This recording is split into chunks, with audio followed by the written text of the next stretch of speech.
Merasa dia diperas, jelas saja Bayu menolak untuk memberikannya. Akhirnya terjadi adu mulut.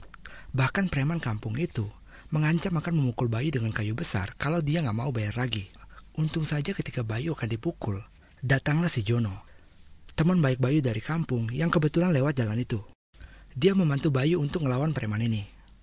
Awalnya si preman kampung ini tetap nggak mau ngalah sebelum dibayar. Tapi Jono mengancam akan memanggil teman-temannya yang ada di situ jika dia nggak mau ngalah. Akhirnya mau nggak mau, preman mesum itu mengalah juga dan ngelanjutin kegiatan mesumnya. Setelah perkelahian itu selesai, Bayu baru sadar kalau mobilnya ternyata rusak parah. Karena nggak dapat melanjutkan perjalanan, Joko menawari mereka untuk menginap di rumahnya. Awalnya Bayu menolak, tapi karena Jono memaksa dan lagian nggak ada bengkel yang buka di sekitar sana, akhirnya dia setuju untuk menginap bersama istrinya. Sesampainya di rumah Jono, mereka diperlakukan seperti saudara sendiri. Diberi berbagai makanan dan minuman, bahkan hingga Bayu setengah mabuk. Ketika sudah larut malam, Bayu dan Julia masuk ke kamar. Dalam keadaan mabuk, Bayu mengajak istrinya untuk bercinta.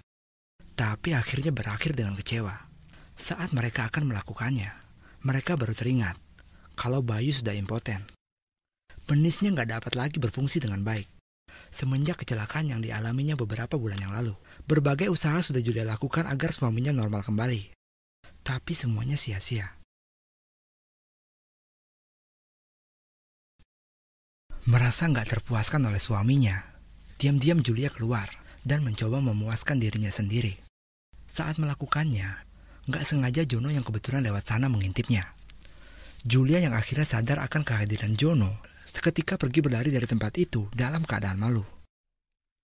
Keesokan harinya, Jono bersikap seolah-olah nggak terjadi apa-apa di malam sebelumnya. Dia memberitahu Bayu dan Julia kalau mobil mereka masih belum bisa diperbaiki. Jono kembali menawari mereka untuk menginap 1 malam lagi. Karena nggak ada pilihan lain, akhirnya mereka melanjutkan menginap di rumah Jono.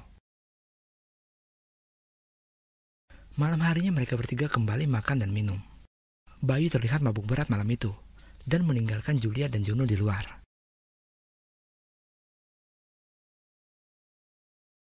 Awalnya Julia dan Jono terlihat mengobrol dengan sangat akrab. Walaupun Jono sebenarnya adalah pria yang tampan dan menarik, dia nggak mau terbawa suasana. Julia akhirnya meminta izin kepada Jono buat mandi. Nggak disangka, Jono yang dari awal memang sudah tertarik dengan kecantikan Julia, diam-diam mengikuti dan mengintip Julia yang sedang mandi.